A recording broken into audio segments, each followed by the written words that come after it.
Hi, Shawl friends. I am Mrs. K, and I will be reading Chapter 3 of Charlotte's Web for you today. Chapter 3, Escape.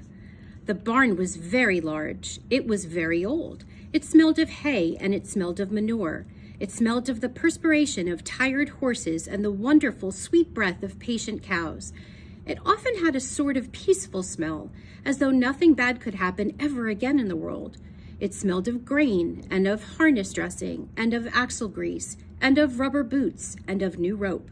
And whenever the cat was given a fish head to eat, the barn would smell of fish. But mostly it smelled of hay, for there was always hay in the great loft up overhead. And there was always hay being pitched down to the cows and the horses and the sheep. The barn was pleasantly warm in winter when the animals spent most of their time indoors, and it was pleasantly cool in the summer when the big door stood wide open to the breeze. The barn had stalls on the main floor for the workhorses, tie-ups, and on the main floor for the cows, a sheep fold down below for the sheep, a pig pen down below for Wilbur, and it was full of all sorts of things that you would find in barns: ladders, grindstones, pitchforks, monkey wrenches, scythes, lawnmowers, snow shovels, axe handles, milk pails, water buckets, empty grain sacks, and rusty rat traps. It was the kind of barn that swallows like to build their nests in. It was the kind of barn that children like to play in. And the whole thing was owned by Fern's uncle, Mr. Homer L. Zuckerman. Wilbur's new home was in the lower part of the barn, directly underneath the cows. Mr. Zuckerman knew that a manure pile is a good place to keep a young pig. Pigs need warmth, and it was warm and comfortable down there in the barn cellar on the south side. Fern came from almost every day to visit him. She found an old milking stool that had been discarded, but when she placed the stool in the sheepfold next to Wilbur's pen, here she sat quietly during the long afternoons, thinking and listening and watching Wilbur. The sheep soon got to know her and trust her. So did the geese who lived with the sheep. All the animals trusted her. She was so quiet and friendly. Mr. Zuckerman did not allow her to take Wilbur out, and he did not allow her to get into the pig pen. So there's Wilbur and Fern.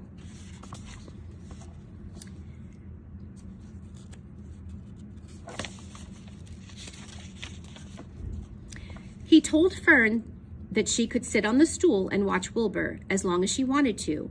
It made her happy just to be near the pig, and it made Wilbur happy to know that she was sitting there right outside his pen. But he never had any fun. No walks, no rides, no swims. One afternoon in June, when Wilbur was almost 2 months old, he wandered out into a small yard outside the barn. Fern had not arrived for her usual visit.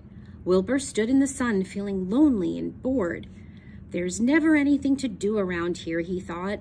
He walked slowly to his food trough and sniffed to see if anything had been overlooked at lunch.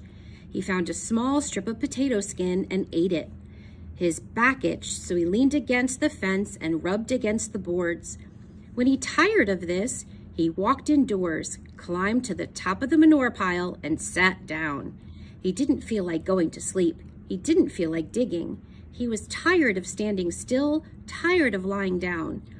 I'm less than 2 months old and I'm tired of living, he said. He walked out to the yard again. When I'm out here, he said, there's no place to go but in. When I'm indoors, there's no place to go but out in the yard. That's where you're wrong, my friend, said a voice. Wilbur looked through the fence and saw the goose standing there. You don't have to stay in that dirty little yard, said the goose, who talked rather fast. One of the boards is loose. Push on it. Push, push, push on it, and come on out. What? Said Wilbur. Say it slower. At the risk of repeating myself, said the goose, I suggest that you come out. It's wonderful out here. Did you say a board was loose? That I did, said the goose. Wilbur walked up to the fence and saw that the goose was right. One board was loose. He put his head down, shut his eyes, and pushed. The board gave way. In a minute, he had squeezed through the fence and was standing in the long grass outside his yard. The goose chuckled. "How does it feel to be free?" she asked. "I like it," said Wilbur. "That is, I guess I like it." Actually, Wilbur felt queer to be outside his fence with nothing between him and the big world. "Where do you think I'd better go?" Anywhere you'd like," said the goose. "Go down through the orchard, root up the sod. Go down through the garden, dig up the radishes. Root up everything, eat grass, look for corn, look for oats. Run all over.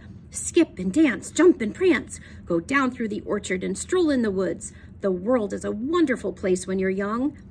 "I can see that," replied Wilbur. He gave a jump in the air, twirled, ran a few steps, stopped, looked all around, sniffed the smells of the afternoon, and then set off walking through the orchard. Pausing in the shade of an apple tree, he put his strong snout into the ground and began pushing, digging, and rooting. He felt very happy. He had plowed up quite a piece of ground before anyone noticed him. Mrs. Zuckerman was the first to see him. She saw him from the kitchen window, and she immediately shouted for the men. "Homer!" she cried. "Pigs out! Lurvy! Pigs out! Homer! Lurvy! Pigs out! He's down there under the apple tree!" "Now the trouble starts," thought Wilbur. "Now I'll catch it." The goose heard the racket, and she, too, started hollering. "Run, run, run downhill! Make for the woods, and the woods!" she shouted to Wilbur. "They'll never, never, never catch you in the woods!" The Cocker Spaniel heard the commotion, and he ran out from the barn to join the chase. Mr. Zuckerman heard, and he came out of the machine shed where he was mending a tool. Lurvy, the hired man, heard the noise and came up from the asparagus patch where he was pulling weeds. Everybody walked towards Wilbur, and Wilbur didn't know what to do. The woods seemed a long way off, and anyway, he had never been down there in the woods and wasn't sure he would like it. "Get around behind him, Lurvy," said Mr. Zuckerman, "and drive him toward the barn. And take it easy, don't rush him. I'll go get a bucket of slops." The news of Wilbur's escape spread rapidly among the animals of the place. Wherever any creature broke loose on Zuckerman's farm, the event was of great interest to the others. The goose shouted to the nearest cow that Wilbur was free, and soon all the cows knew. Then one of the cows told one of the sheep, and soon all of the sheep knew. The lambs learned about it from their mothers. The horses in their stalls in the barn pricked up their ears when they heard the goose hollering, and soon the horses had caught on to what was happening. "Wilbur's out," they said. Every animal stirred and lifted its head and became excited to know that one of its friends had got free and was no longer penned up or tied fast. Wilbur didn't know what to do or which way to run.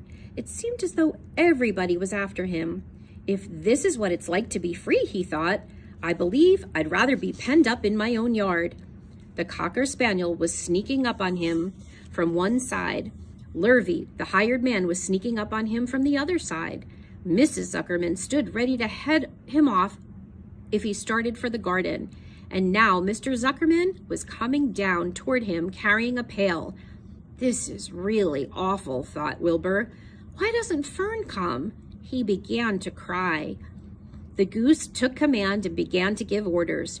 "Don't just stand there, Wilbur. Dodge about, cried the goose. "Skip around, run toward me, slip in and out, and in and out. Make for the woods, twist and turn." The Cocker Spaniel sprang for Wilbur's hind leg. Wilbur jumped and ran. Lurvy reached out and grabbed. Mrs. Zuckerman screamed at Lurvy. The goose cheered for Wilbur. Wilbur dodged between Lurvy's legs. Lurvy missed. Wilbur and grabbed the spaniel instead. Lurvy missed Wilbur and grabbed the spaniel instead. Nicely done, cried the goose. Try it again. Run downhill, suggested the cows. Run toward me, yelled the gander. Run uphill, cried the sheep. Turn and twist, honked the goose. Jump and dance, said the rooster.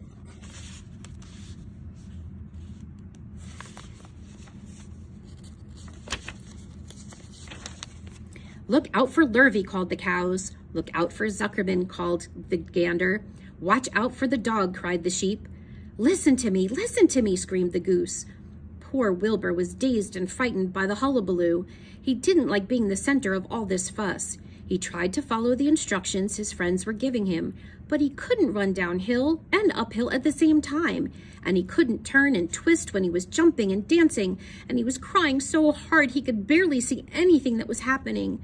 After all, Wilbur was a very young pig, not much more than a baby, really. He wished Fern were there to take him in her arms and comfort him. When he looked up and saw Mr. Zuckerman standing quite close to him, holding a pail of warm slops, he felt relieved. He lifted his nose and sniffed. The smell was delicious. Warm milk, potato skins, wheat mildings, Kellogg's cornflakes, and a popover left from the Zuckerman's breakfast. "Come, Pig," said Mr. Zuckerman, tapping the pail. "Come, Pig." Wilbur took a step toward the pail. "No, no, no," said the goose. "It's the old pail trick, Wilbur. Don't fall for it. Don't fall for it. He's trying to lure you back into captivity. He's appealing to your stomach." Wilbur didn't care. The food smelled appetizing. He took another step toward the pail. "Pig, Pig," said Mr. Zuckerman in a kind voice, and began walking slowly toward the barnyard, looking all about him innocently, as if he didn't know what a little white pig was following along behind him. "You'll be sorry," called the goose. Wilbur didn't care. He kept walking toward the pail of slops. "You'll miss your freedom," honked the goose. "An hour of freedom is worth a barrel of slops." Wilbur didn't care. When Mr. Zuckerman reached the pig pen, he climbed over the fence and poured the slops into the trough. He pulled the loose board away from the fence so that there was a wide hole for Wilbur to walk through. "Reconsider, reconsider," cried the goose. Wilbur paid no attention. He stepped through the fence into his yard. He walked to the trough and took a long drink of slops, sucking in the milk hungrily and chewing the popover. It was good to be home again. While Wilbur ate, Lurvy fetched a hammer and some 8-penny nails and nailed the board back into place. Then he and Mr. Zuckerman leaned lazily on the fence, and Mr. Zuckerman scratched Wilbur's back with a stick. "He's quite a pig," said Lurvy. "Yes, he'll make a good pig," said Mr. Zuckerman. Wilbur heard the words of praise. He felt the warm milk inside his stomach. He felt the pleasant rubbing of the stick along his itchy back. He felt peaceful and happy and sleepy. This had been a tiring afternoon. It was still only about 4 o'clock, but Wilbur was ready for bed. "I'm really too young to go out into the world alone," he thought as he lay down. I hope you enjoyed that. And if you caught some of my mistakes, it's okay. Reading is fun. Make those mistakes. Learn and enjoy the book. Thanks, y'all.